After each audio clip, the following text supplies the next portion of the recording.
तत् सर्वदोषं सर्वज्ञदेवं हितदेशकं च श्रीजयेन सीतान्तप्रवेशिकेयं विरच्यते स्वल्पदिनां हिताय।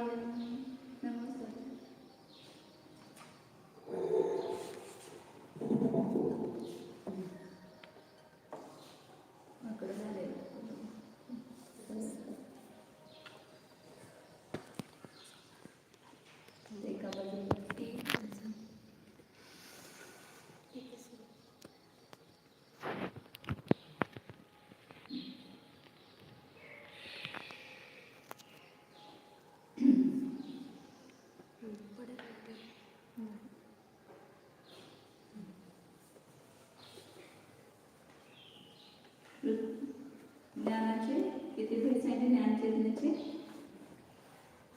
8 5 ज्ञान आणि 3 अज्ञान. तर 5 ज्ञानाच्या आपण व्याख्या बघितल्या होत्या. श्रोतज्ञान कशाच म्हणतात? मतिज्ञानाने जाणलेल्या पदार्थावर विशेष रूपाने जाणणे किंवा त्यावर इतर पदार्थांना जाणणे हे काय आहे? श्रुतज्ञान. मतिज्ञानाचे एकूण भेद किती सांगितले? मतिज्ञानाचे भेद किती केले? 4 कोणते? अवद्रयी, दाढा.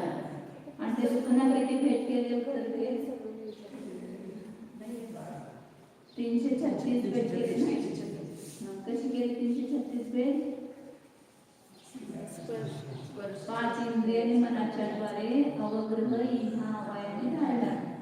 आणि पुन्हा 4 इंद्रियांच्या द्वारे व्यंजन, अवग्रह असे 28. आणि प्रत्येकाचे पुन्हा 12 पदार्थांचे ते 28 प्रकारचे ज्ञान होतात. म्हणून 28 गुणिले 12 झाले 336. त्याच्यात सांगितलं असं ते लिहून काढायला पाहिजे सगळे. म्हणजे अवधिज्ञान कशात म्हणतात? अवधिज्ञान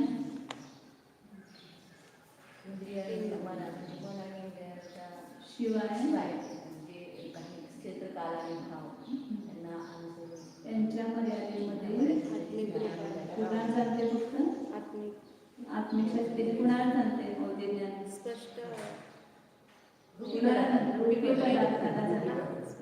स्पष्ट जाणते त्यास अवधिज्ञान म्हणतात. मनकर्य ज्ञान ते पण द्रव्य शरीर आणि भावाच्या मर्यादेमध्ये फक्त कधी जाणणार? दुसऱ्याच्या मनामध्ये. दुसरा जर मनामध्ये विचार केला तरच त्याला जाणणार, नाही तर जाणू शकणार नाही. मनामध्ये काय स्थित पदार्थ असेल त्याच्याबद्दल भूतकाळातल्या भविष्यकाळातल्या पर्यायाने ते जाणतात. ज्यात आपल्या मनामध्ये काहीतरी आपल्या मुलाचा विचार चाललाय समजा, तर त्या मुलासंबंधी जे असेल त्याचं मागची किंवा पुढची ते जाणतात. जे आपण मनाच्या पदार्थांचा विचार करतो त्या संबंधी मनकर्य ज्ञान होतं. आणि केवळ ज्ञान पूर्ण एकाने सांगायची वाटते, सगळे म्हणून सर्वजण बोलायचं. सर्व द्रव्यांना एकाच वेळी आत्मिक रूपाने आत्मिक शक्तीने त्यांच्या तिन्ही प्राथमिक पर्यायांना जे एका वेळा जाणतात त्यास केवळ ज्ञान म्हणतात. आता 5 ज्ञान सांगितली, त्यापैकी एका वेळेला एका जीवाला किती ज्ञान असू शकतात? म्हणजे शौक्षमाच्या अपेक्षेने ते सांगतो. आता 5 ज्ञानापैकी तर किती ज्ञान असणार एका वेळेला? मग ती ज्ञान शुद्ध ज्ञान कुठल्या पण संसार जीवाला हे 2 ज्ञान असतातच. कमीत कमी 2 ज्ञान त्यांना असतात. आणि केवळ ज्ञान असेल तर किती ज्ञान असतात? एकच ज्ञान असते. म्हणून कमीत कमी 1 आणि जास्तीत जास्त असेल तर 4 ज्ञान असतात. एका वेळेला 5 ज्ञान कुणालाही असत नाही. कारण का? केवळ ज्ञान हे संपूर्ण ज्ञानावर कर्माचा क्षय झाल्यानंतरच प्रगट होतं. मग ते केवळ ज्ञानाबरोबर दुसरं कोणतं ज्ञान असणार नाही. वास्तविक तर बाकीचे ज्ञान हे केवळ ज्ञानाचेच अंश आहे आणि ते पूर्ण आहे. पूर्ण असल्यावर अंश असतो का तिथं? त्याच्यामध्ये ते गरजेचंच आहे सगळं. म्हणून ते वेगळं ज्ञान राहणार नाही. मतिज्ञान, श्रुतज्ञान वगैरे तेच पूर्ण विकसित होऊन केवळ ज्ञान रूप झालेलं आहे. आता तुम्हाला पूर्ण कला येते, थोडी कला येते असं म्हणायचं काय?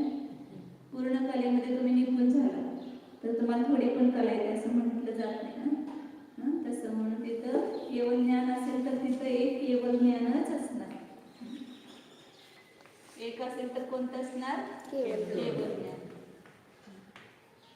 दोन ज्ञान असतील त्यांना किती असणार? कोणते असणार? दोन ज्ञान ज्या ठिकाणी आहेत ते कोणती आहेत? दोन ज्ञान, मती ज्ञान आणि श्रुत ज्ञान.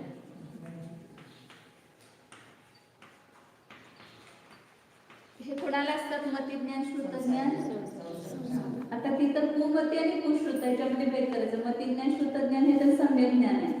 तर सगळ्या सम्यक दृष्टी छद्मस्त जीवांना मती ज्ञान, श्रुत ज्ञान असते.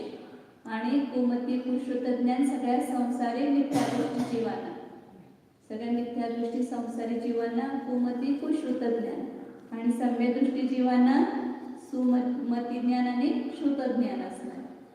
आपण सामान्य म्हणतो सगळ्या जीवांना, संसारी जीवांना मती ज्ञान, श्रुत ज्ञान, परंतु तिथं मती ज्ञान, श्रुत ज्ञान कोणतं लावायचं? तर कुमती कुश्रुत लावायचं सगळ्या मिथ्यादृष्टी जीवांना, आणि सम्यक दृष्टी जीवांना सुमती आणि सु लावत नाही तिथं मती ज्ञान आणि श्रुत ज्ञान. श्रुत ज्ञान. मग आता तीन ज्ञान असतील तर कोणती असणार? कोणत्या जीवाला तीन ज्ञान आहे? तर मती ज्ञान, श्रुत ज्ञान आणि अवधी ज्ञान. चारी गतीतील जीवांना अवधी ज्ञान होऊ शकते. म्हणून नरगतीमध्ये सुद्धा मती ज्ञान, श्रुत ज्ञान, अवधी ज्ञान आहे. आता तिथं पण मिथ्यादृष्टी असेल तर विभंग अवधी लावायचं, सम्यक दृष्टी असेल तर अवधी ज्ञान लावायचं, मती श्रुत अवधी. आणि मिथ्यादृष्टी असेल तर कुमती कुश्रुत विभंग ज्ञान म्हणजे कुअवधी असतं. देव आणि नारकींना तर निर्माण अवधी ज्ञान असतेच. मग मिथ्यादृष्टी असेल तर विभंग ज्ञान, आणि सम्यक दृष्टी असेल तर अवधी ज्ञान असतं. असं असत नाही तर कुणाला असेल किंवा कुणाला नसेल, तर निर्माण तीन ज्ञान असतातच. फक्त मनुष्य आणि ते यांच्याना कुणाला असतात कुणाला नसतात. अवधी ज्ञान सगळ्यांना असत नाही, काही जीवांनाच असतात. थोडं फार सक्षम नाही आहे, थोडा सक्षम असू शकते. आणि तीन ज्ञान दुसऱ्या प्रकारानं मती ज्ञान, श्रुत ज्ञान आणि अवधी ज्ञान नाही, परंतु मनपर्य ज्ञान आहे मुनींना. कुणाला अवधी ज्ञान असेल, कुणाला मनपर्य ज्ञान असेल. तर मती, श्रुत आणि मनपर्य ज्ञान असे तीन पण असू शकतात. आणि कोणाला चार असतील तर मुनिराजांनाच असणार. हे मती ज्ञान, श्रुत ज्ञान, मनपर्य ज्ञान हे तीन ज्ञान मुनींनाच असतात, मनपर्य ज्ञान. आणि चार असतील तर ती पण मुनींनाच असणार. मती श्रुत ज्ञान, अवधी ज्ञान आणि मनपर्य आणि मनपर्य असे चार असणार जास्तीत जास्त. ते 6व्या गुणस्थानापासून ते 12व्या गुणस्थानापर्यंत हे चार ज्ञान असू शकतात. 6व्या गुणस्थानापासून ते 12व्यापर्यंत किंवा 3 असतात, किंवा 4थ्या गुणस्थानापासून पुढे 12व्यापर्यंत हे मती ज्ञान, श्रुत ज्ञान आणि अवधी ज्ञान हे 3 ज्ञान असू शकतात. आणि अवधी ज्ञान नसेल तर मती ज्ञान, श्रुत ज्ञान हे 2 ज्ञान. आणि सगळ्या ज्ञानाकर्माचा क्षय झाला की 13व्या गुणस्थानामध्ये केवळ ज्ञान प्रगट होते. तिथं एक केवळ ज्ञानच असतं. आणि क्षोभक्षमाच्या अपेक्षेनं लावायचं. जेवढ्या ज्ञानाचा त्या जीवाला क्षोभक्षमा आहे, उपयोग तर एका वेळेला किती असणार? एकच ज्ञानाचा असणार. 3 पैकी कोणी मती ज्ञान रावलं असेल तर त्याला श्रुत ज्ञान, अवधी ज्ञान त्याला उपयोग रूपाने असणार नाही. श्रुत ज्ञान आता उपयोगात्मक असेल, उपयोग करत नाही. एक क्षोभक्षम आणि उपयोग. म्हणजे क्षोभक्षम म्हणजे तुम्हाला त्याचं ज्ञान आहे, परंतु आता तुम्ही जिथं बुद्धी लावली त्याचंच ज्ञान होते ना, मग त्याला म्हणजे उपयोग. तर एका वेळेला एका ज्ञानामध्येच प्रवृत्ती असणार, परंतु त्याला लब्धी रूपाने म्हणजे त्याच्याकडे आहे ते ज्ञान, क्षोभक्षम आहे त्याचा. तो ज्याला जसं आता आपण तुम्ही बँकेमध्ये बॅलन्स ठेवलेले एवढे तुमच्या नावानं आहे, पण तो खर्च तेवढा करताय का? आता वर्तमानामध्ये खर्च आता तुम्ही 1000 रुपये करताय, परंतु तुमच्या बँकेमध्ये लाख रुपये आहेत, तर ते बँकेमध्ये आहेत ना सर. तसे तर बँक बॅलन्स असते. 3 ज्ञान आहेत, पण तो एका वेळेला एकाचाच खर्च होणार, एकच ज्ञान उपयोगात येईल. तर एका वेळेला कमीत कमी एक ज्ञान आणि जास्तीत जास्त ऋतूचे किती सांगितले 2 किंवा 3 किंवा 4 म्हणजे सगळ्यात जास्तीत जास्त 4 ज्ञान असतात. एका वेळेला 5 ज्ञान असत नाही. कारण ही 4 ज्ञान औपचारिक आहेत. मती ज्ञान, शुद्ध ज्ञान, अवधी ज्ञान, मनपरिज्ञान. आणि केवळ ज्ञान हे क्षयिक आहे, कर्माचा क्षय झाल्यावरच होते. हे दोन्ही एका वेळेला कसं असणार? हे कर्माच्या सद्भावामध्ये होतात. केवळ मती ज्ञान, शुद्ध ज्ञान, अवधी ज्ञान, मनपरिज्ञान. आणि हे पूर्ण कर्माचा क्षय झाल्यावरच होतात. ज्ञानावर कर्माचा क्षय झाल्यावरच. त्यामुळे दोन्ही एका वेळेला असू शकत नाही. केवळ ज्ञान आणि औपचारिक ज्ञान.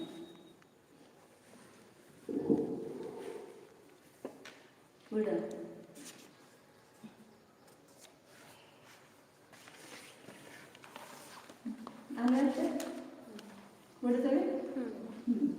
आता पुढचा गुण सांगताय. अनुजीवी गुणांचं वर्णन करतायत. तर दर्शन चेतना आणि ज्ञान चेतनेचं वर्णन केलं. आता पुढे सम्यक्त गुण सांगते. जीवामध्ये सम्यक्त्व नावाचं त्याला श्रद्धा म्हटले आहे. श्रद्धा गुण म्हणा किंवा सम्यक्त गुण. ज्या गुणाचा शुद्ध पर्याय प्रगट झाला असता शुद्ध आत्म्याचा प्रतिभास होतो. श्रद्धा गुण प्रगट झाला तर त्याला काय होतंय? शुद्ध आत्म्याचा प्रतिभास होतो. म्हणजे मी कोण आहे हे लक्षात येते. मी शुद्ध आत्मा आहे, मी चैतन्य स्वरूप आत्मा आहे याची प्रतीती होते. म्हणजे आपल्याला प्रतिभास. आता आपल्याला कसं वाटतं? मी स्त्री आहे असं वाटते की नाही?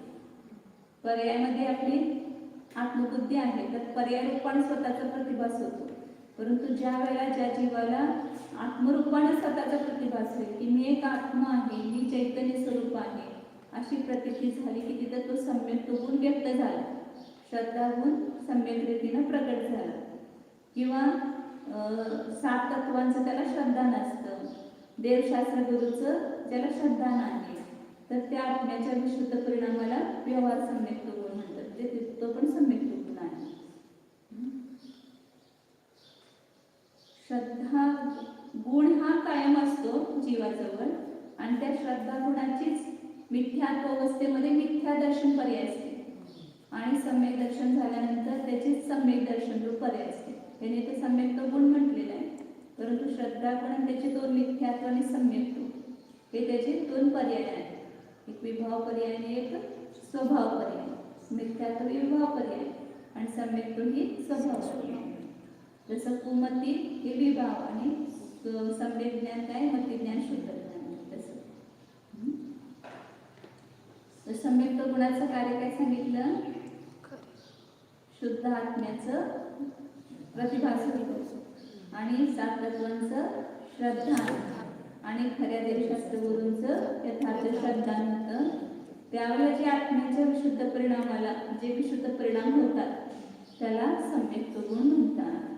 आता हे सम्यक गुण म्हणजे गुण पर्याय सांगितले त्यांनी.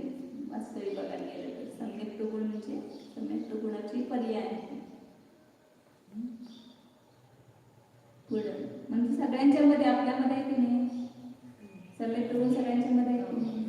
मग आता भले तो व्यक्त नाहीये परंतु ज्यावेळेला आपण जर देवशास्त्र गुरूंचं श्रद्धान करून आपल्या शुद्धात्म्याचं श्रद्धान केलं तर आपल्याला सुद्धा सम्यक्त होऊ शकते. तर ती शक्ती आहे आपल्यामध्ये आता विद्यमान.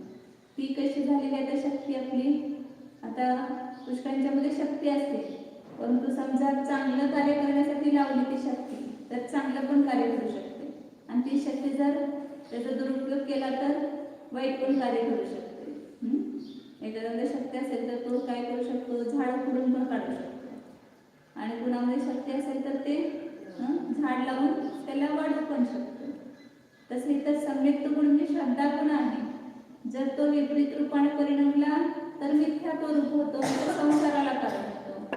आणि जर त्याचा जर आपण सदुपयोग केला जर त्याच्यामध्ये असणारी शक्ती व्यक्त केली प्रगट केली तर तेच आपल्याला मोक्षाला कारण होतं. सम्यक गुण म्हणजे ते सांगितलं काय? सम्यक गुणच्या मध्ये हे कार्य घडते काय? शुद्ध आत्म्याचा प्रतिभास होतो.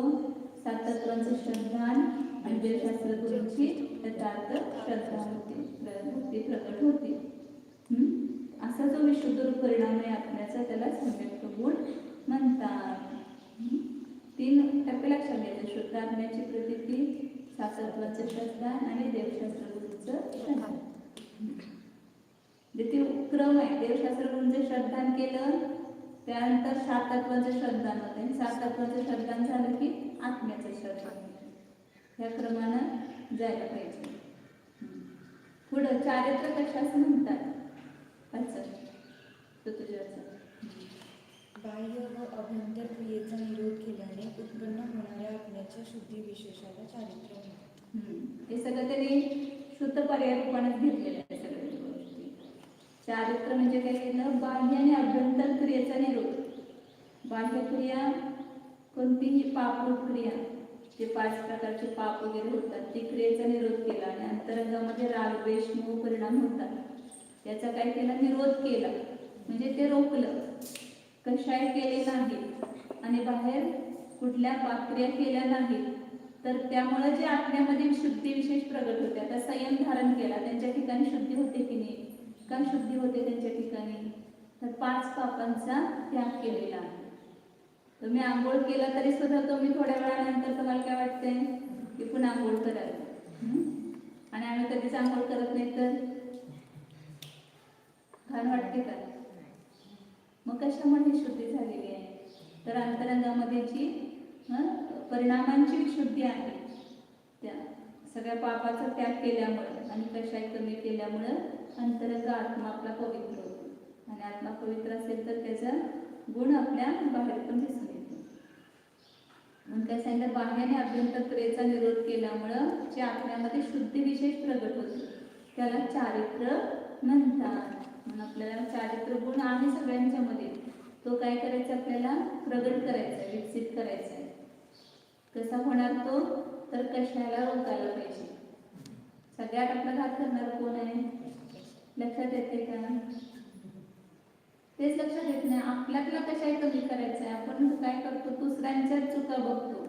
दुसऱ्याने मला असं केलं, दुसऱ्याने मला तसं केलं, परंतु माझ्यामध्ये जे कशाय भाव आहेत त्याच्यामुळे मी दुःखी आहे. त्याने तसं केल्यानंतर मला मान कशाय झाला ना?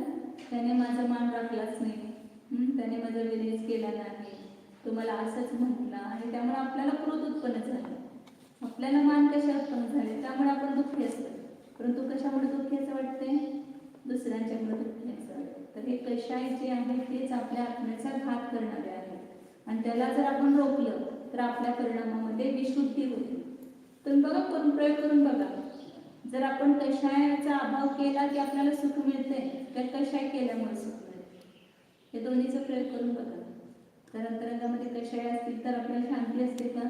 एक क्षण सुद्धा शांती असते. सारखं अंतरंगामध्ये संक्लेश परिणाम आणि काय म्हणतात त्याला, अशांती रूप असमाधान सारखं अंतरंगामध्ये होत असते.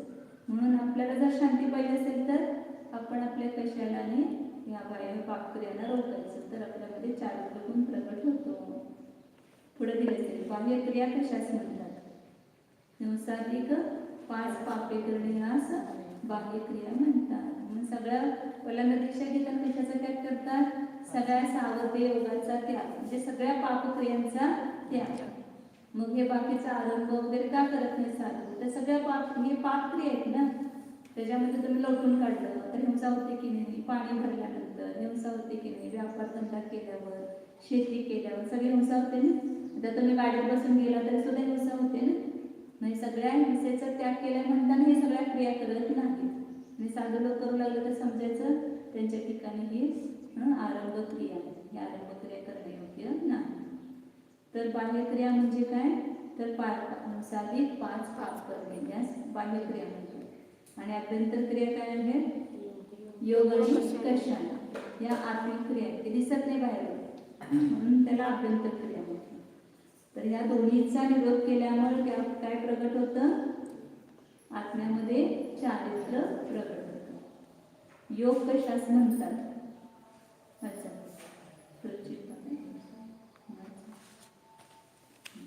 मन, वचन व कायाच्या निमित्ताने कर्म नोकर्म ग्रहण करणाऱ्या जीवाच्या शक्ती विशेषाला भावयोग म्हणतात. व त्या निमित्ताने होणाऱ्या आत्मप्रदेशांच्या चंचलतेला द्रव्ययोग म्हणतात. योग म्हणजे काय आहे? वास्तविक आत्मप्रदेशांचं परिस्पंदन. म्हणजे आपल्या आत्म्याचे प्रदेश जे अमूर्तिक आहे ते जरी असे इकडे इकडे झाले तर आपल्याला कळत नाही, कारण त्याला जर स्पर्श असत नाही. त्याच्यामध्ये रस नाही, गंध नाही, वर्ण नाही. त्यामुळे ते प्रदेश आता सगळे फिरतायत समजा, तर आपल्याला कळते का? नाही कळत. मग त्या आत्मप्रदेशांचं जे परिस्पंदन व्हायला एका ठिकाणी नाही येत, आत्मप्रदेश हलनचलन करतायत, तर ह्यालाच योग म्हणतात. आता त्यामध्ये 2 भेद केले, भाव योग आणि द्रव्य योग.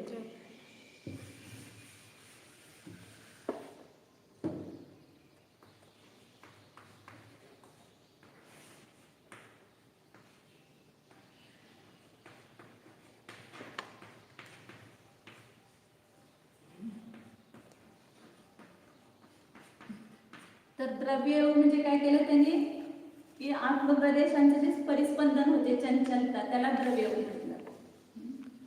आत्मप्रदेशाचं परिस्पंदन. शरीराचे प्रदेश म्हणजे आत्माचे प्रदेश नव्हे.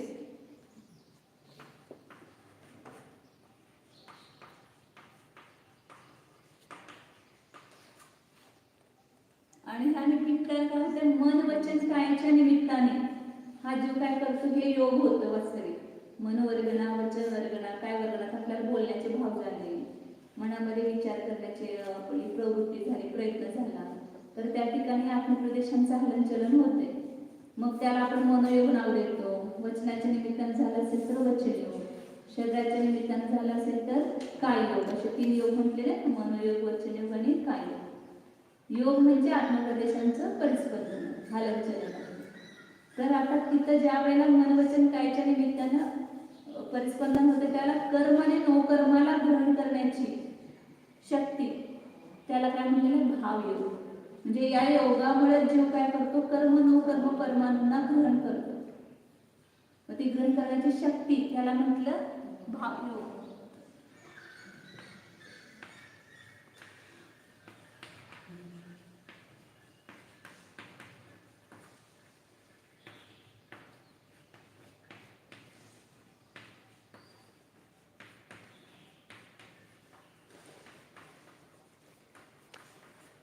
म्हणजे प्रत्येक समयाला हे 2 वर्गणा ग्रहण करणं चालूच आहे आपलं, कोणत्या कर्म आणि नकर्म. त्याला आलं होतं ना मागं आपल्याला, आहार वर्गणा, भाषा वर्गणा, तेजस वर्गणा, कारमान वर्गणा. तर कारमान वर्गणेपासून काय बनते, आणि आहार वर्गणेपासून आरक्षण, औदार्य, वैयक्तिक आणि आर्थिक परिषद बनते. मग ते म्हणजे त्या आहार वर्गणालाच आपण नोकर्म म्हणतो. त्याला नोकर्म परमाणूंना म्हणजे आहार वर्गणीला ग्रहण करतो. मग ह्या आत्मप्रदेशामध्ये सगळीकडून ते कर्म नोकर्म परमाणू ग्रहण होत आहेत प्रत्येक समयाला. म्हणजे कर्म परमाणू ग्रहण झाले ते कार्बन शरीररूप झाले, आणि नोकर्म परमाणू ग्रहण झाले ते ह्या शरीररूप झाले, औदारिक शरीररूप. तर ह्या दोन्हींना ग्रहण कशामुळे करतो, योगामुळे करतो. म्हणजे आत्मप्रदेशांचं परिस्पंदन होते, त्यामुळे हे परमाणू ग्रहण होतात. जसं उदाहरणार्थ तापलेला लोखंडाचा गोळा आहे, जर आपण पाण्यात सोडला तर काय होतं, सगळ्या बाजूनं पाणी ग्रहण करतो ना. पाण्यामध्ये सोडल्यानंतर ते लोखंडा चारी बाजूने पाण्याच्या प्रदेशाने ग्रहण करतो, तर त्याच्यामध्ये ती शक्ती तापल्यामुळे झालेली आहे. तसं आत्मप्रदेशाचं हलनचलन झाल्यामुळे त्याच्यामध्ये ते कर्म नोकर्माला ग्रहण करण्याची शक्ती होती, शक्ती असते. तर तो नोकर्माला ग्रहण करतो. प्रत्येक समयाला काय नोकर्म येत आहेत, मग योग त्याचं कारण सांगितलं. आश्रवाचं कारण कोण आहे, योग आहे. योगामुळेच कर्म परमाणू येतात आणि नोकर्म परमाणू पण येतात. मग त्याला कर्म नोकर्माला ग्रहण करण्याची जी शक्ती, त्याला भाव योग म्हटलं. आणि जे आत्मप्रदेशांचं हलनचलन होणं, त्याला काय म्हटलं महाराज, द्रव्य योग. द्रव्य. पुढे कशा आहे, हे सगळं चालू आहे आपलं. आणि हे योगाचे सुद्धा खूप भेद आहे. म्हणजे कधी जास्त योग होतो, कधी कमी योग होतो. जर आपण समजा चंचलता असेल आपल्यामध्ये, खूप परिणाम आपले संकलेशरूप झाले तर योग वाढतोय, पण कधी परिणाम शांत असतील तर कमी पण होतो योग. त्यामुळे काय करायचं, योगाला निग्रह करण्यासाठी वचन मौन पाळायचं, एकाच ठिकाणी स्थिर बसायचं, मनामध्ये संकल्प विकल्प करायचे नाही.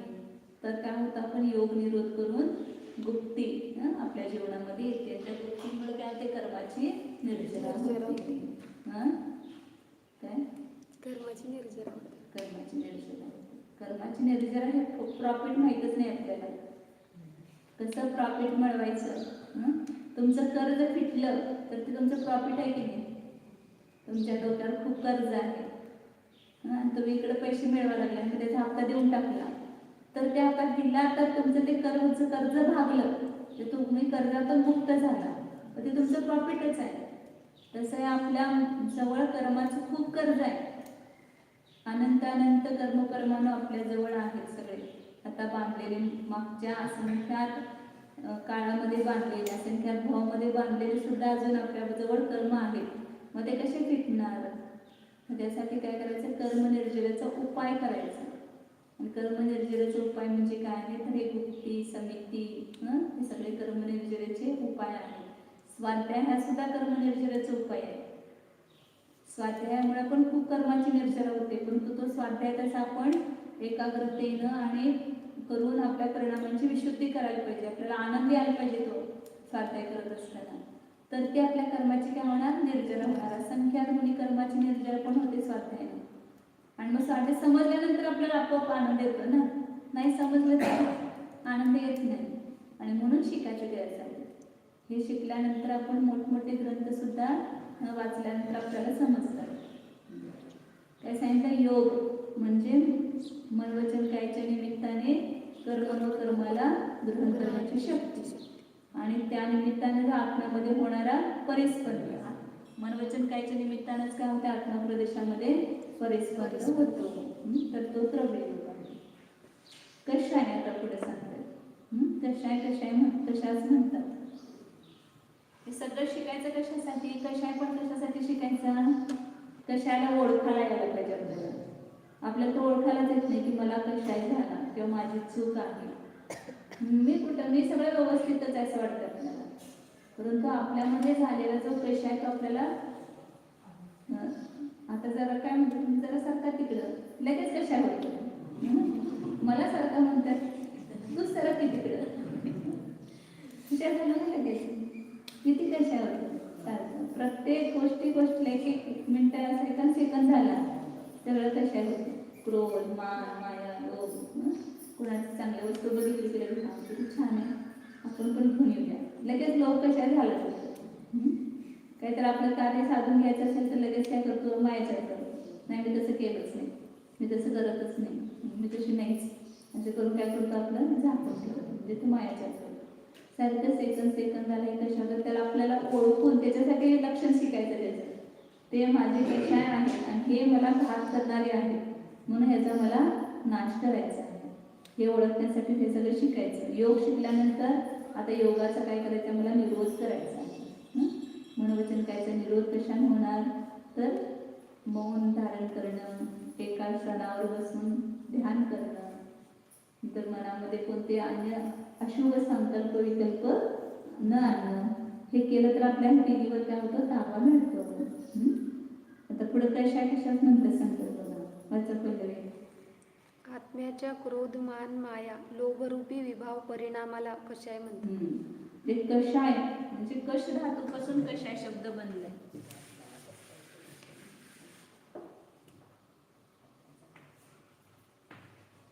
कश धातू आणि कृश धातू आहे, दोन धातू. कश धातू म्हणजे घात करणे, हिंसा करणे. कशंती कशाचा घात करतात, आपल्या आत्म्याच्या गुणांचा. ते कशाय जे आपल्या आत्मगुणांचा घात करतात त्यांना कशाय म्हणतात. किंवा दुसरं कृश म्हणजे शेत ना, हे कृष नव्हे, कृष धातूपासून कशाय शब्द झाला. कृष म्हणजे कर्षती म्हणजे नांगरतो. शेतीला नांगरल्यानंतर काय होते, शेती चांगली येते ना, चांगलं धान्य वगैरे समृद्ध होतं शेती. तसं हे कशामुळे आपली कर्मरूपी शेती हे समृद्ध होते. कशाय केलं तर काय होणार, कर्माच्या शेतीमध्ये चांगलं पीक येणार. चांगलं म्हणजे खूप कर्मांचा बंध होणार आणि त्या कर्मांच्या भारानं आपलं जीवन कसं होणार, दुःखमय होणार. सुख दुःख रूपी फळ फळ देण्याला ते समर्थ होते. म्हणून कषाय करणं ते आपल्याला घातक आहे. कषाय शब्दाचा तो अर्थ घ्यायचा मुख्य दिला नाही त्यांनी, की जे आत्मगुणांचा घात करतात किंवा जे आपल्या कर्मरूपी शेतीला वाढवून सुखदुःखरूपी फळ उत्पन्न करतात, त्याला कषाय म्हणतात. आणि ते कषाय किती आहेत? 4 आहेत. क्रोध, मान, माया आणि लोभ.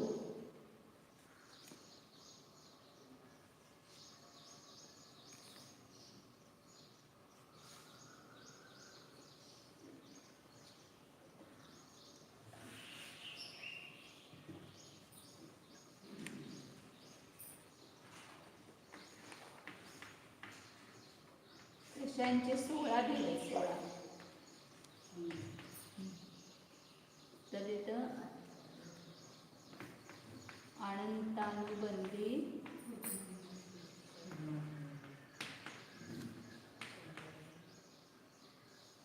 याला क्रोधमान माया 4 कशा लावायचं? 4. अप्रत्याख्यानावरून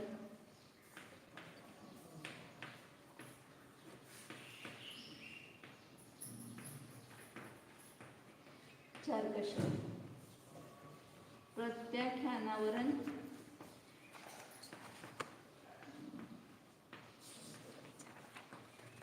आणि संजीवलन 4 म्हणजे 4 कशा लावायचे? क्रोध, मान, माया, लोभ.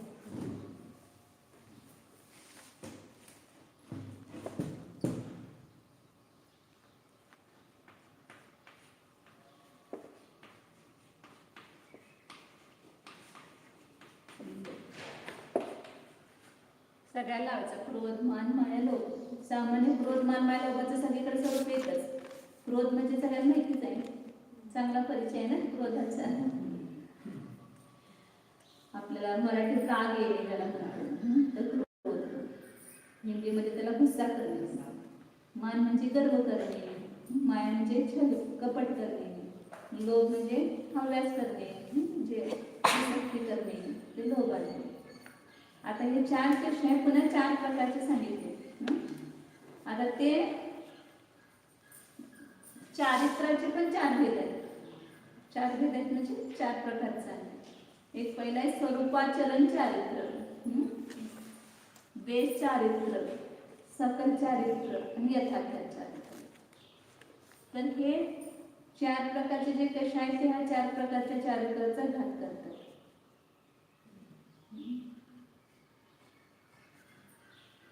जे अनंतानुबंधी क्रोध, मान, माया, लोभ असेल तर तो आपल्या स्वरूपाला जाणू शकत नाही, आपल्या स्वरूपामध्ये आचरण करू शकत नाही किंवा त्याला सम्यक तो प्रगट होऊ शकत नाही. याला सम्यक्त्वाचरण चारित्र म्हटलेलं आहे शास्त्रामध्ये. तर इकडे चारित्राचे भेद घेताना इथं वर्ण प्रमाणाचं घेऊया. आता इथं स्वरूपाचरण म्हटले, तुम्ही सम्यक्त्वाचरण म्हणकार ह्याच्या समाजामध्ये त्याच्यामध्ये वाद असतोय. स्वरूपाचरण चारित्र कसं म्हणतात, तिथं सम्यक्त्वाचरण चारित्र आचार्याने सांगितले, ते आपण तेच नाव घेऊया. ह्यालाच ह्यांनी तर स्वरूपाचरण चारित्र म्हटलेलं. म्हणजे स्वरूपामध्ये आचरण झाल्याशिवाय सम्यक्त होऊ शकत नाही, म्हणून त्याला स्वरूपाचरण म्हटलं तर काय बिघडत नाही. चारित्र 4 प्रकारचं आणि कषाय 4 प्रकारचे. चारित्रामध्ये कषाय हा घात करणार आहे, देश चारित्र,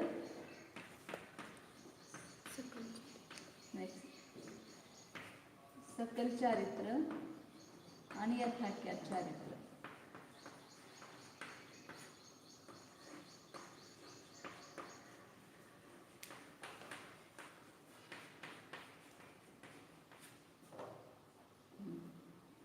तर ह्या जे कषाय आहेत हे चारित्र होण्याचे भेद आहेत. आणि काय करतात, हे चारित्राचा घात करतात कषायचे आहेत ते. मग कोणते कषाय कोणत्या चारित्राचा घात करतात, तसंच लिहिले समोर. तर पहिले इकडे स्वरूप हे चारित्राच्या भेदाकडे घेतले, तसं घेऊया चालत नाही. स्वरूपाचरण चारित्र कशास म्हणतात, म्हणजे तिथं काय म्हटलं मी, सम्यक्त्वाचरण चारित्र म्हटलं. कशास म्हणतात वाचा.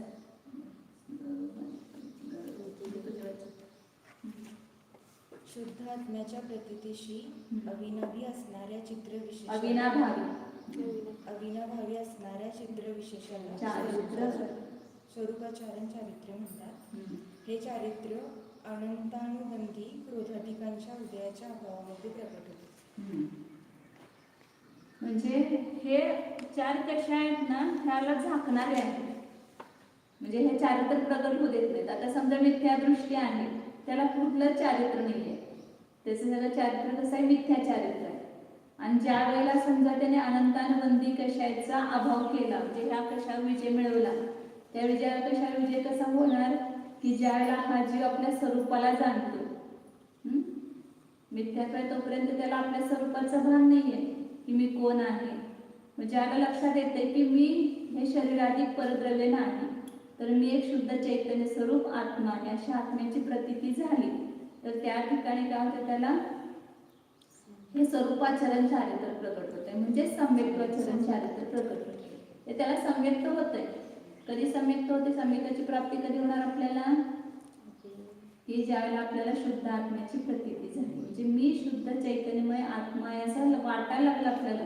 आता जसं मी स्त्री असं वाटतं आपल्याला, तसं असं वाटायला पाहिजे की मी एक शुद्ध आत्मा आहे. असा अंतरंगातून आपल्याला जर त्याचा प्रतिभास झाला, त्या रूपानं आपल्याला एकत्व झालं, तन्मय झालं आपण त्याच्याशी, तर त्या ठिकाणी सम्यक्त्व प्रगट होतं. आणि ते सम्यक्त्व प्रगट झाल्यानंतर ते सम्यक्त्व रूप जे आचरण आहे त्यालाच काय म्हटलं, सम्यक्त्वाचरण चारित्र्य. आणि त्यालाच इथे या प्रवेशिकेमध्ये स्वरूपाचरण चारित्र्य नाव दिलंय की तो आपल्या स्वरूपाला जाणतो आणि त्याच्यामध्ये राहतो, लीन होतो. म्हणून ते चारित्र्य कोणतं आहे, स्वरूपाचरण चारित्र्य नाही. मग स्वरूपाचरण चारित्र्य म्हणजे काय सांगितलं, शुद्ध आत्म्याच्या प्रतीची झालं असताना जे चारित्र्य विशेष प्रगट होतं त्याला स्वरूपाचरण चारित्र्य म्हटलं. आणि या स्वरूपाचरण चारित्र्याला रोखणार कोण आहे, घात करणार अनंतानुबंधी कशाय. म्हणून अनंतानुबंधी कशाय चौकडीचा अभाव झाला असताना जे काय आपल्याला शुद्ध आत्म्याचं स्वरूप जाणून त्यामध्ये स्थिर होतो त्याला स्वरूपाचरण चारित्र्य म्हणायचं. काय लिहायचं, अनंतानुबंधी कशाचा उदयाचा अभाव झाला असता, हे जोपर्यंत उदय आहे तोपर्यंत आपल्याला सम्यक्त्वाचरण चारित्र्य प्रगट होत नाही, स्वरूपाचरण चारित्र्य प्रगट होत नाही. म्हणून पहिल्यांदा हे अनंतानुबंधी कशाय आणि मिथ्यात्व ह्याच्यावर विजय मिळवण्याचा उपाय करायचा. म्हणजेच काय करायचं, तत्वाचा निर्णय करायचा. मी कोण आहे, पर काय आहे हे समजून घ्यायचं आणि त्याच्यामध्ये भेद विज्ञान करायचं. नुसतं ऐकायचं नाही, त्या कानानं ऐकायचं, या कानानं सोडायचं. ते शाळेत शिकतो तसं इथं शिकायचं नाही. पहिल्याच दिवशी सांगितलं होतं, हा तास म्हणजे शिकून तो आपल्या जीवनामध्ये उतरविण्याचा आहे. आणि हे आपल्या आत्मकल्याणाचा तास आहे. तो तुमच्या उपजीविकेचा तास आहे. जेव्हा त्याच्याद्वारे उपजीविका चालणार आणि त्याच्याद्वारे आत्म्याचा उद्धार होणार. म्हणून इथं जे जे शिकतो ते सगळं आत उतरायचं आहे आणि तिथं जे शिकतो ते सगळं सोडून द्यायचं आहे. नुसतं शिकायचं आणि ते आपल्या ह्याच्यापुरतं वापर करायचा आहे त्याचा. तर कसं स्वरूपाचरण कशाला म्हटलं की अनंतानुबंधी कशाय चौकडीचा अभाव झाला असताना जे शुद्ध आत्म्याची प्रतीती होते आणि त्याला अविनाभावी असं चारित्र्यचा अंश प्रगट होतो त्याला काय म्हणतात, स्वरूपाचरण चारित्र्य म्हणतात. म्हणजे त्याला आपलं स्वरूप लक्षात येतं आणि त्या स्वरूपामध्ये तो एक दोन क्षण काय असेल राहतो. म्हणून त्याला स्वरूपाचरण चारित्र्य म्हटलं तरी दोष नाहीये. शब्दामध्ये भांडायचं आणि त्याचा भाव लक्षात घ्यायचं काय. दुसऱ्या कशा कोणतं सांगितलं, अप्रत्याख्यानावरण कशा आहे. तर ह्याचा उदय चारही कशांचे उदय असतात जीवाला. जसं उदयाचा अभाव होईल तेवढं तेवढं ते चारित्र्य प्रगट होत जातं. अनंतानुबंधीचा अभाव झाला की सम्यक्त्व प्रगट होते. आणि अप्रत्याख्यान कशाचा पण अभाव झाला की त्या ठिकाणी देश चारित्र्य म्हणजे तो व्रती बनतो, व्रत धारण करतो, प्रतिमा घेतो, शुल्लक होतो, शुल्लिका होतात, तारिका होतात. हे सगळं देश चारित्र्य. प्रतिमाधारींचं चारित्र्य, शुल्लक शुल्लिकांचं चारित्र्य, आरोग्याचं चारित्र्य, सगळं काय म्हटलेलं आहे, देश चारित्र्य म्हटलेलं आहे. म्हणून इथं दिलं देश चारित्र्य कशाच म्हणतात, तर श्रावकाच्या व्रताला देश चारित्र्य म्हणतात. हे चारित्र्य अनंतानबंदी आणि अप्रत्याय दोन्ही नकोत. अनंतानबंदी तर नाहीच, त्याच्याबरोबर अप्रत्याय कारण कशाचा पण काय झाला, उदयाचा अभाव झाला. हे जर उदय असेल तर हे देश चारित्र्य घेण्याचे भाव सुद्धा होत नाही. आणि ह्या अप्रत्याय कारण कशाच्या उदयाचा जर अभाव झाला, मंद उदय असला की घेण्याचे भाव व्हायला लागतात की आपण घ्यावी प्रतिमा, आपण घ्यावे व्रत. आणि ज्याला त्याचा पूर्ण उदयाचा अभाव झाला की तिथं तो प्रतिमा धारण करतो किंवा देश चारित्र्य प्रकट होतं. प्रतिमा घेतली म्हणजे होतच असं पण नाहीये. प्रतिमा काही देखादेखी म्हणून पण घेतो, रूढी म्हणून पण घेतो, किंवा शास्त्रात सांगितलं आपण घ्यायला पाहिजे म्हणून पण घेतो. परंतु तिथं घेतल्या असताना ज्याला परिणामांची विशुद्धी झाली आत्म्याची, तरच तिथं ते देश चारित्र्य प्रगट होतं. म्हणून इथं शब्द काय, अप्रत्याख्यान आणि त्याच्यावर आवरण, ते अनंत शब्द आहे आणि अनुबंधी. अनंत म्हणजे मिथ्यात्व, आणि मिथ्यात्व सहित जो असतो, मिथ्यात्वाचा जो संबंध करणारा आहे तो अनंतानुबंधी कश आहे. जे मिथ्यात्व आणि अनंतानुबंधी कशा दोन्हीचा एकाच वेळेला काय होतो, अभाव होतो, उदयाचा अभाव होतो. ज्या वेळेला सम्यक्त होते त्याला मिथ्यात्वाचा पण उदयाचा अभाव झाला आणि अनंतानुबंधी कशाचा पण उदयाचा अभाव होतो. म्हणून जो मिथ्यात्वाचा संबंध करणारा आहे तो अनंतानुबंधी कश. आणि तर अप्रत्याख्यान म्हणजे अचा अर्थ होते किंचित, किंचित, आणि प्रत्याख्यानचा अर्थ होतोय त्याग. प्रत्याख्यान म्हणजे सोडणं. किंचित त्याग म्हणजे काय, हे देश चारित्र्य, देशव्रत, देश म्हणजे थोडं थोडं चारित्र्य. तर अप्रत्याख्यान शब्दाचाच अर्थ देश चारित्र्य झालं. आणि या देश चारित्र्यावर जे आवरण घालणारं कशा आहे, त्याला रोखणारं जे कशा आहे त्याला काय म्हटलं, अप्रत्याख्यान आवरण कशा. जे हा शब्दावरनं लक्षात ठेवलं की आपल्याला व्याख्या पाठ करायची पण गरज नाही. अप्रत्याख्यान म्हणजे देश चारित्र्य आणि त्याच्यावर आवरण करणारं जे कशा आहे त्याला काय म्हणतात, अप्रत्याख्यान आवरण कशा. जे अप्रत्याख्यान कशाच्या उदयाचा अभाव झाला असता जे आत्म्यामध्ये चारित्र्याची विशुद्धी प्रकट होते त्यालाच काय म्हटलेलं आहे, देश चारित्र्य म्हणतात. जे श्रावकांचं व्रत धारण करतो त्याला देश चारित्र्य म्हणतात.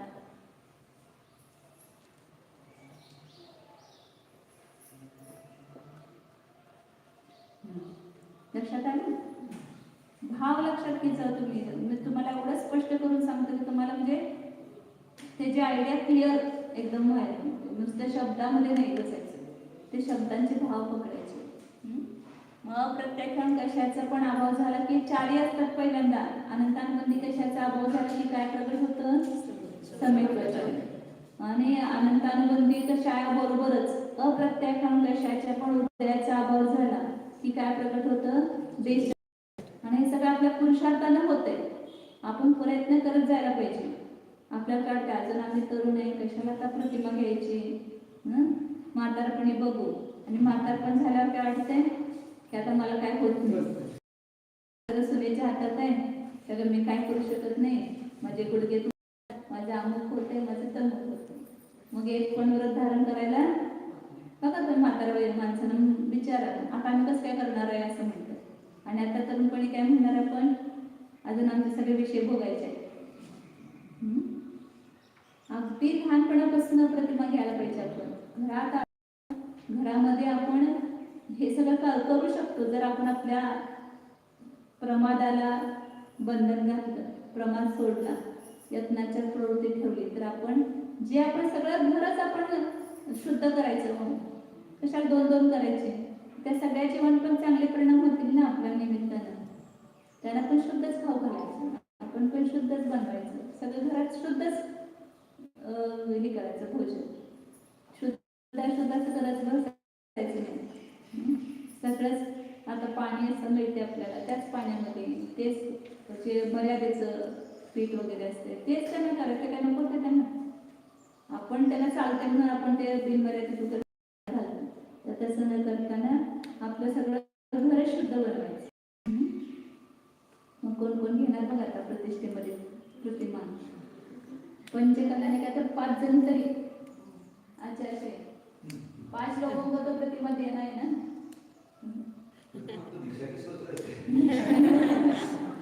दीक्षा की प्रतिमा येणं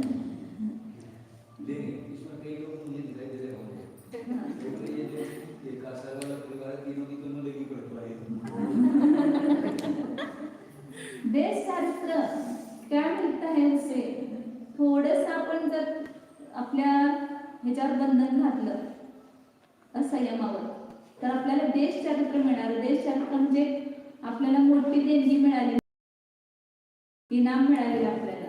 जसं काहीतरी केलं की आपण आपल्याला देश चारित्र्य पण आपल्या आत्मस्वरूपाला जाणलं. धीरे जर आपल्या परिणामांची एवढी विशुद्धी झाली आणि आता मला नाही ह्या जीवांची हिंसा करायची, आपोआप आपलं किती वेळ वाचतो बघा, किती शक्ती वाचते आपल्या.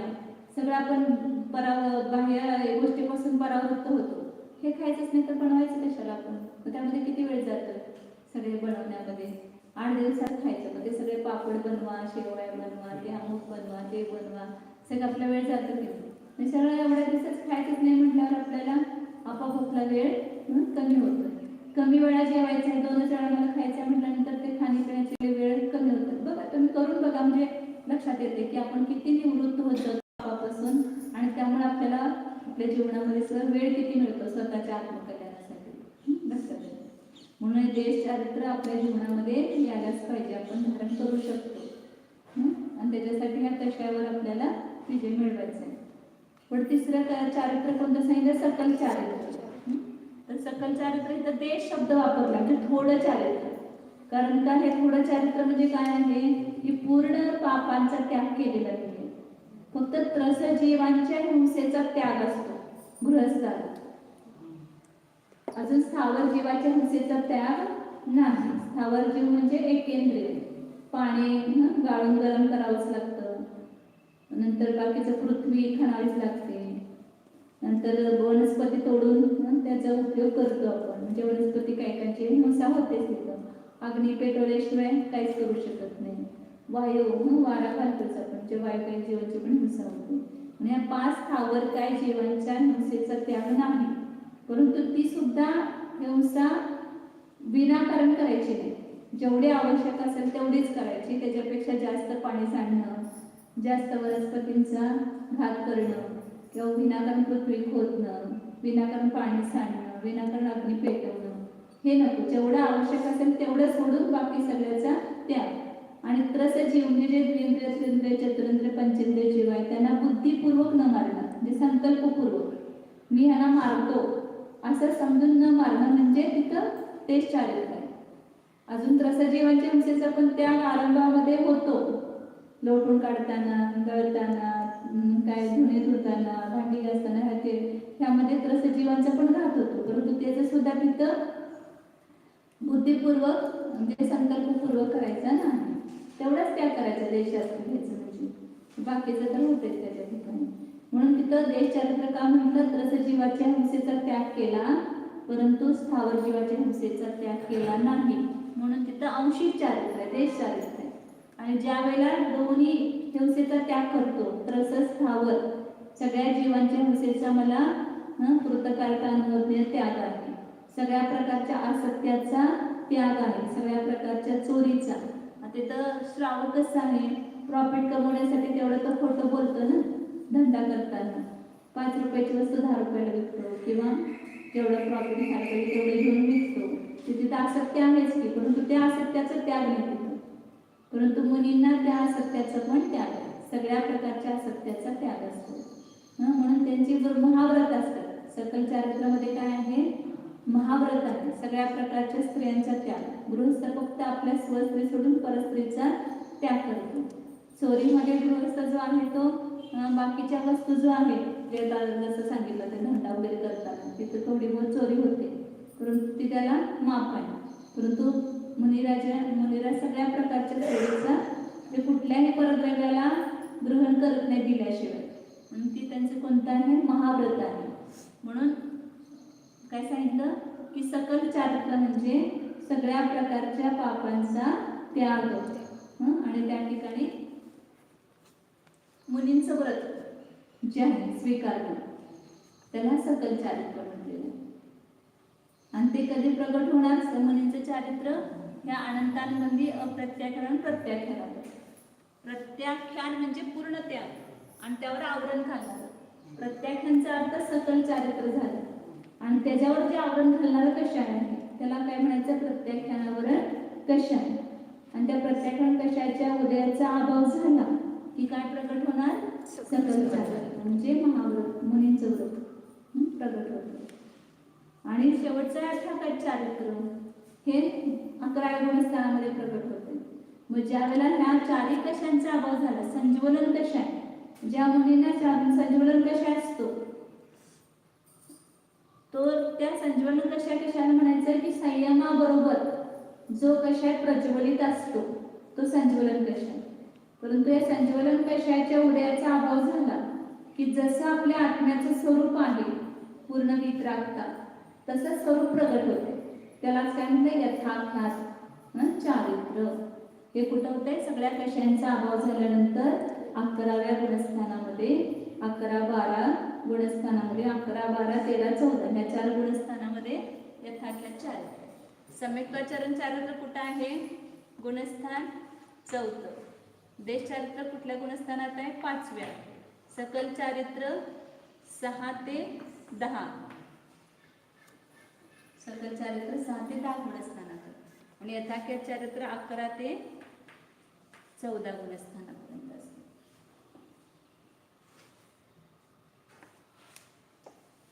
बघा, तुम्ही सकल चारित्र धारण करू शकताय, आम्ही करू शकत नाही. तुमच्यामध्ये एवढी शक्ती जास्त आहे, त्या शक्तीचा उपयोग काय करायचा, गृहस्थ राहायचं, असंयमी राहायचं. या मनुष्य पर्यायामध्ये तुम्हाला पुरुष पर्याय मिळालेले आहे तर तुम्ही एवढी उडी मारू शकताय, सकल चारित्र धारण करू शकताय. परंतु आपण काय करतो, त्या शक्तीचा उपयोग करून घेत नाही.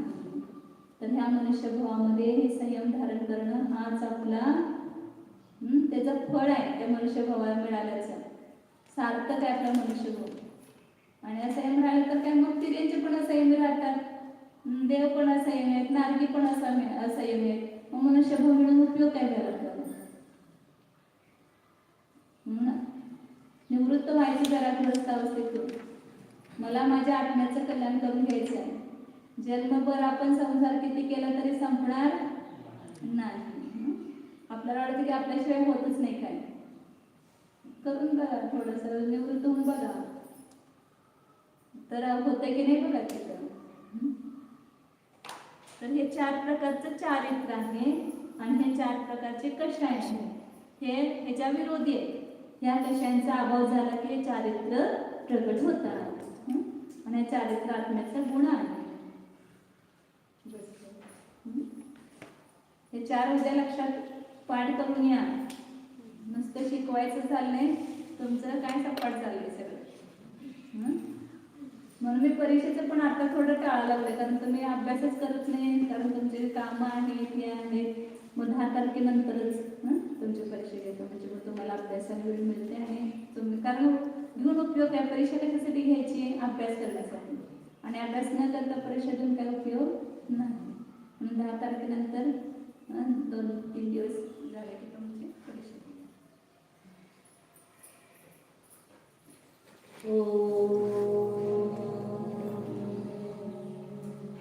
जाणा आम्ही शुद्ध चैतन्यमय जीवच आहे. जाणा स्वतःला. आजपर्यंत मी स्वतःलाच ओळखले नाही. आता स्वतःला ओळखण्याची मला संधी मिळाली आहे. तर सोडू नका, जाणून घ्या स्वतःला. मी एक शुद्ध जीव आहे. बाहेरचे सगळे नाते गोते विसरून जा. मी कोणाचा नाही, मी एकटाच आहे. पूर्वी मी एकटाच होतो, आता येथून जातानाही एकटाच जाणार आहे. मग त्या एकत्वाला जाणार. हे सत्य आहे, एकत्व सत्य आहे. संयोग हा सत्य नाही, संयोग नष्ट होणार आहे. माझे एकत्व सदैव आहे. अनादी काळापासून मी एकटा आहे, अनंत काळापर्यंत मी एकटाच राहणार आहे. तर ते आपल्या एका जीवाचाच विचार करा. पहा त्याला अंतरंगामध्ये त्या शुद्ध आत्म्याची प्रतीती करा. हा मी शुद्ध आत्मा आहे. मी कुणाची मुलगी नाही, मी कुणाची आई नाही, मी हे शरीर सुद्धा नाही. या शरीरापासून भिन्न असणारा जो चैतन्य स्वरूपी आहे तो मी आहे, अशी प्रतीती करा. हे सम्यक्त्व आहे आणि हे चारित्र्य आहे.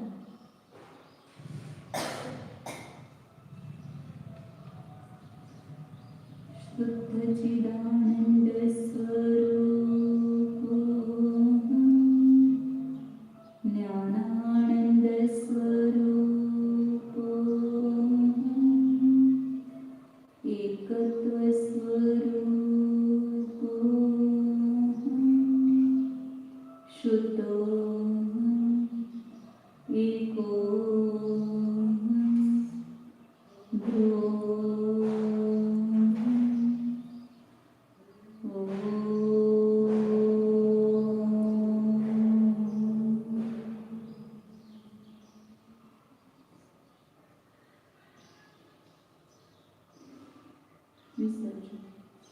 नमो हरिहन्ताय नमो सिद्धारणं नमो आयर्याणं नमो वज्रायाणं नमो लोके सवसावनं नमो हरिहन्ताय नमो सिद्धारणं नमो आयर्याणं नमो वज्रायाणं नमो लोके सवसावनं नमो हरिहन्ताय नमो सिद्धारणं नमो आयर्याणं नमो वज्रायाणं नमो लोके सवसावनं.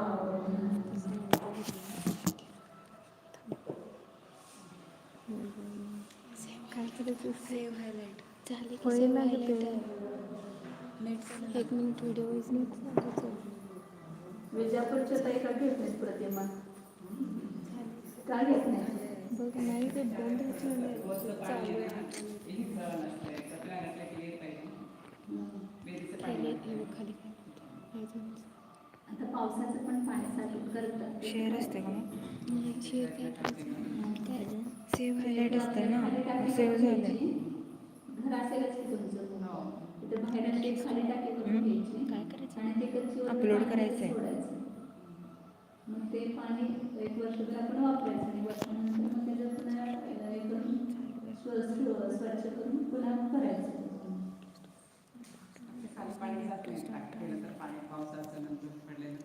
नाही ते पूर्ण ह्याची असते ना, पॅक असते टाकी. त्याला फक्त एवढंच तोंड ठेवायचं असते आणि त्याला झाकण करायचं.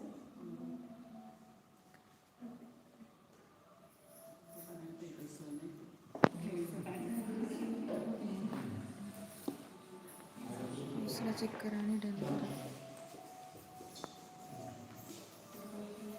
नाहीतर असं एक बोरिंग काढलं नाही तर बाहेर असं वाढलेलं असं खाली झालं. मोठं जरा कोण करायचं म्हणजे त्यातनं आपण ते काढू शकतो. पाणी असते बोरचं पाणी 150 पर्यंत ते काढायचं मशीन पण ते झालं तसं का तसं लाईट लावले की ते झाले ना मला तेच करेन झाले. काय बरं का थांब क्रॉसला क्लिक करा. ओके क्रॉसला क्लिक करा मग कोणीतरी